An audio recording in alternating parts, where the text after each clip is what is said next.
सुप्रभात बच्चों। Second year class हमारा आज का विषय है मौलिक अधिकार। कोई भी राज्य लोकतांत्रिक राज्य हो, कल्याणकारी राज्य हो, वो अपने देश में रहने वाले नागरिकों को कुछ मौलिक अधिकार प्रदान करता है ताकि उन मौलिक अधिकारों के द्वारा देश में रहने वाले लोग अपने व्यक्तित्व का विकास कर सकें। किसी भी राज्य का या देश का अच्छा और बुरा पता लगाने के लिए आवश्यक है कि उसमें रहने वाले लोगों का विकास कितना हो रहा है, ये पता लगाया जाए।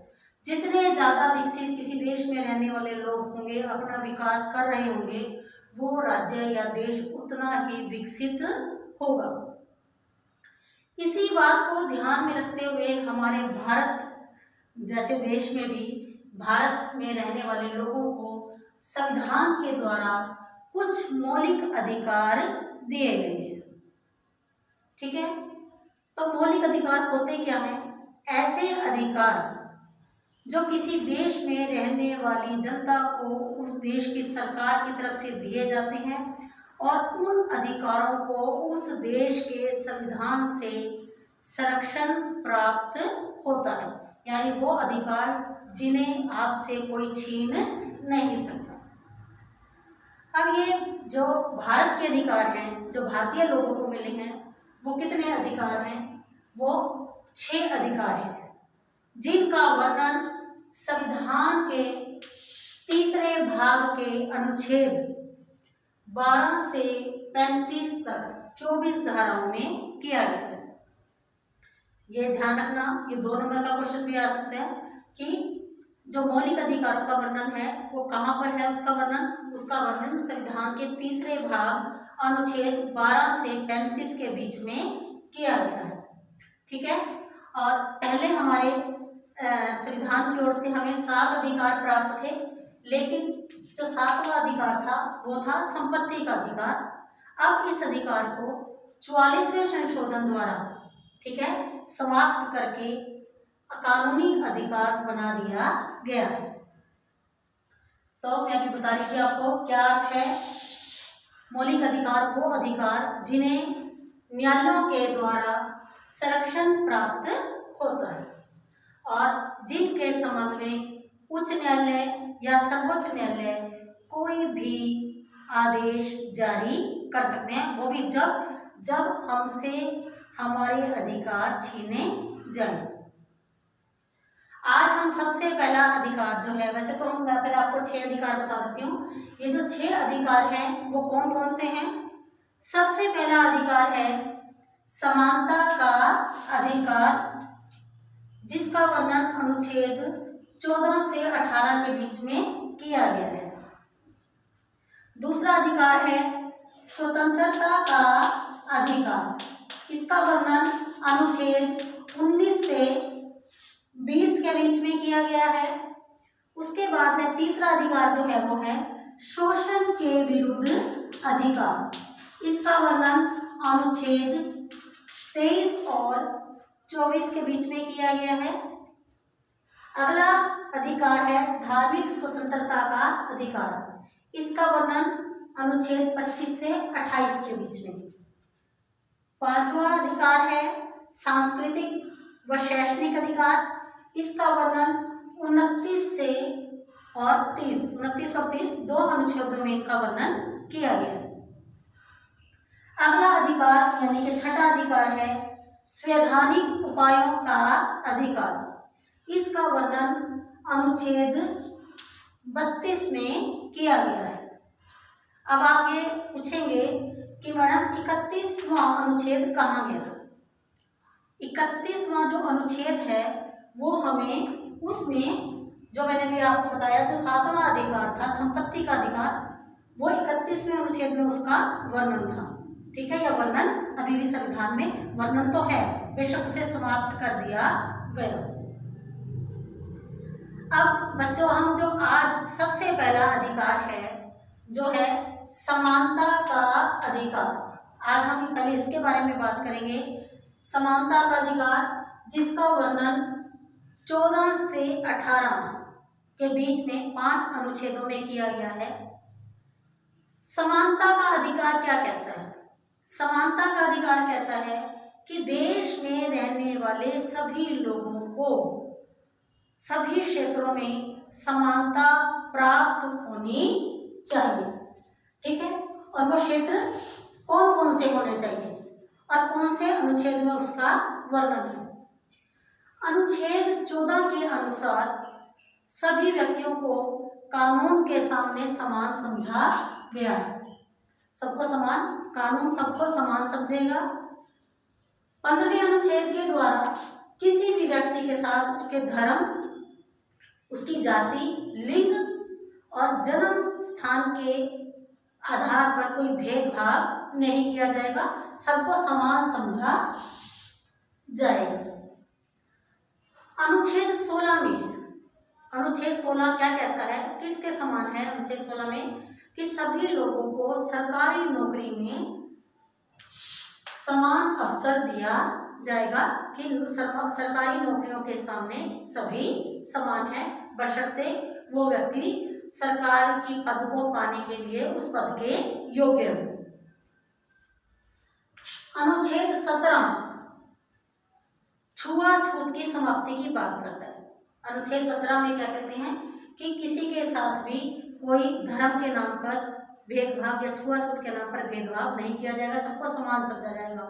मान लो कोई होटल में जा रहा है, कोई कुएं पे जा रहा है, कोई तालाब पर जा रहा है, कोई सिनेमा में जा रहा है, तो उनको वहां पर छुआछूत के नाम पर कोई भेदभाव नहीं किया जाएगा। अनुच्छेद 18, अभी बताया आपको 14 से 18 के बीच में। अनुच्छेद 18 में जो है उपाधियों की समाप्ति की बात की गई है। कहने का मतलब है कि किसी को जब भी भारत सरकार की ओर से कोई उपाधि दी जाएगी, वो सबको समान रूप से सामने रखकर दी जाएगी। कहने का मतलब है कि भारत के नागरिक को सेना और जो है शिक्षा संबंधी उपाधि दी जाएगी। ठीक है, और विदेशी लोगों, विदेश से किसी भी लोगों को, भारतीय लोगों को कोई भी उपाधि प्राप्त करने का अधिकार नहीं है, सब लोग समान हैं। अब हमारा जो दूसरा अधिकार है, अब हम दूसरे अधिकार की बात करते हैं, जिसका नाम है स्वतंत्रता का अधिकार। स्वतंत्रता भी इंसान यानी कि कोई भी व्यक्ति किस किस क्षेत्र में अपने आप को विकसित करने के लिए स्वतंत्र है। ठीक है, और जो ये स्वतंत्रता का अधिकार है, ये 19 से 22 अनुच्छेदों में इसका वर्णन है। अनुच्छेद 19 में किस चीज की स्वतंत्रता है? अनुच्छेद 19 में व्यक्ति को अभिव्यक्त करने की स्वतंत्रता है। किस चीज को अभिव्यक्त करने की? उसके मन में कोई भाव है, अपने भाव को अभिव्यक्त करने की स्वतंत्रता है। ठीक है, अपने विचारों को भाषण के माध्यम से स्वतंत्र करने की अभिव्यक्त करने की स्वतंत्रता है। इकट्ठा होने की, कहीं भी इकट्ठे हो सकते हैं, लेकिन ध्यान रखें उनके पास कोई भी हथियार नहीं होने चाहिए। कहीं भी घूमने की स्वतंत्रता है, और भारत के किसी भी कोने में कोई भी रोजगार जो है करने की स्वतंत्रता है।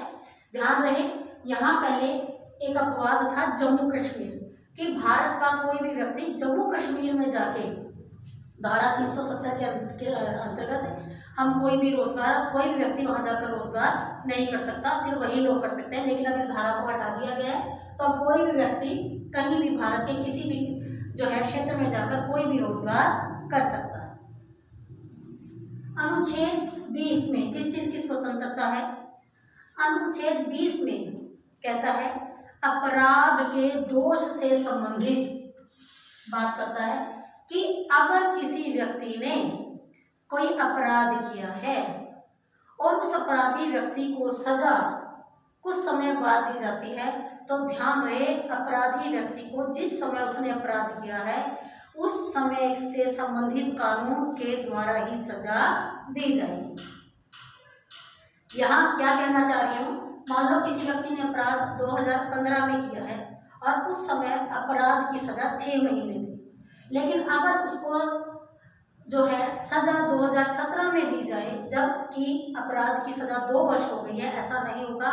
उसे सजा 2015 के तहत 6 महीने की ही दी जाएगी। दूसरी बात, उस अपराधी व्यक्ति को अपने आप को जो है बचाने के लिए या अपने आप को उसको किसी भी गवाही देने के लिए विवश नहीं किया जा सकता, ठीक है। और उस व्यक्ति को जो है एक अच्छा वकील करने की भी स्वतंत्रता प्राप्त होगी, ठीक है। अनुच्छेद 21 है प्राण एवं दैहिक स्वतंत्रता। अपने प्राणों को बचाने के लिए, अपने शरीर को बचाने के लिए उसे स्वतंत्रता प्राप्त है। किस चीज से? कि अपने जीवन जीने के लिए उसे वायु, पानी, चिकित्सा, ठीक है, इन सब चीजों की जरूरत होती है।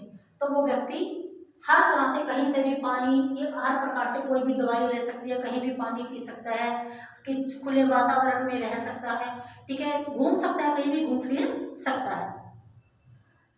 अब है अनुच्छेद 21 का ए भाग। अनुच्छेद 21 का जो ए भाग है, ये पहले संविधान में नहीं था।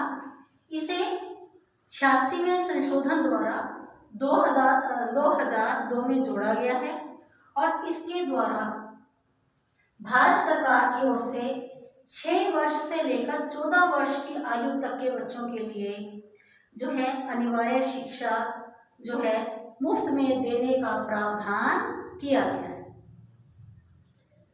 ठीक है।